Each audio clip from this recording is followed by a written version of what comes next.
Hello and welcome back to All Things Defender. Yesterday, I don't know if anyone's watched my video, but if you haven't, I fitted a boost gauge to my turbo. I'll put a link up somewhere, that end or that end, I don't know if it's going to pop up. So have a look at that, see what I did yesterday. But what did happen is my cigarette lighter didn't work. So I've ordered a new one that's got a cigarette lighter in there, and in this one, it's got a USB and a USB-C.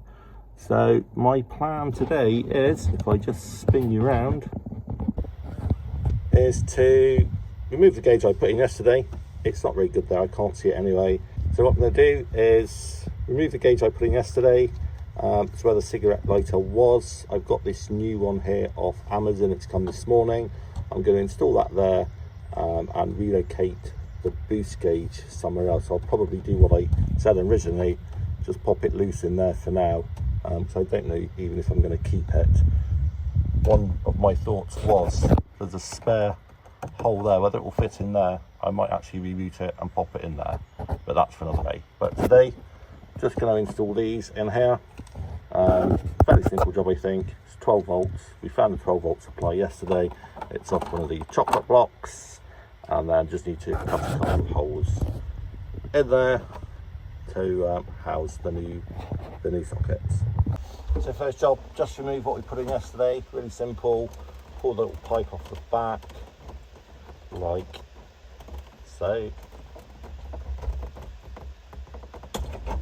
And then we'll just take out the two wires that we put in yesterday, the yellow and the black, like so, and remove the gauge.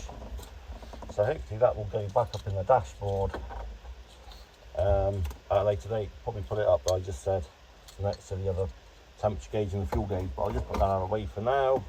Today we are planning to put these in, as I said, so they should go hopefully in that hole there, and this blanking plate hopefully is going to cover that hole there. Take that one out, that will go in there, and that will cover the hole up. So we'll screw that in. There's a little hole there from the light that was there, but we'll just have to live with that, and then they can go back in there. So that's the plan.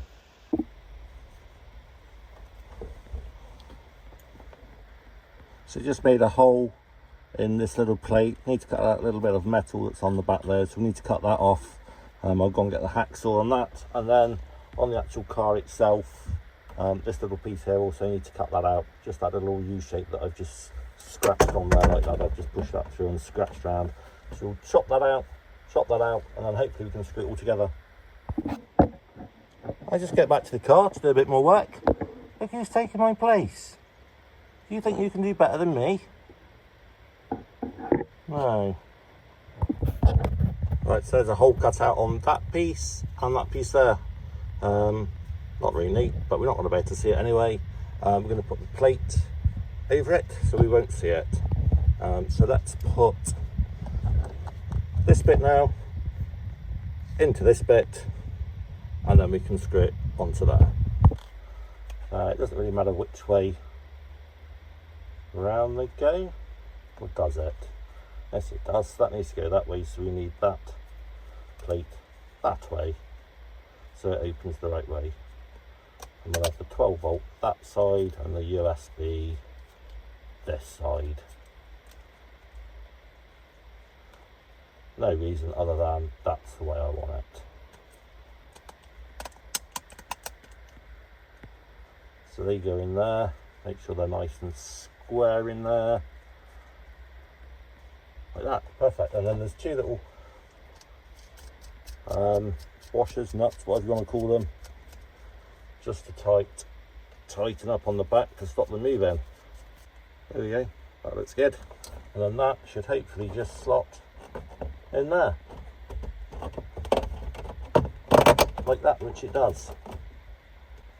Right, and they've supplied this little lead, a black and a red, positive to positive on the back of the two little sockets, negative to negative, and these two little leads here will go into this chocolate block here, which you can just see if I move it up there, which was a switch live which I found yesterday.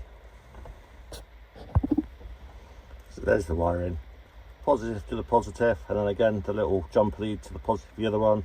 Same with the negative, and then these two will put into the switch live in the dashboard.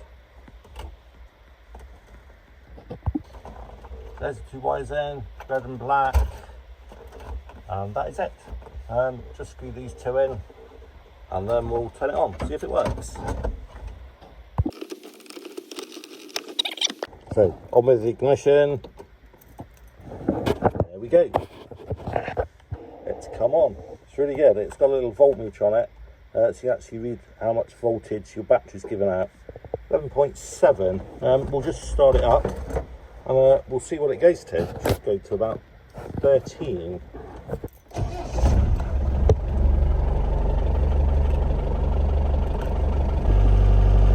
There we go. Been running a minute or so now.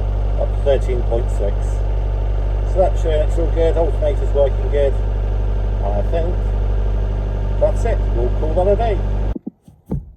So thanks for watching, everybody. Please do like and subscribe. It does help the channel, and I'll try and post some more videos. I know I've been a bit slack over the winter, but it's been very cold in the barn. So apologies for that. I'll try and get some more done.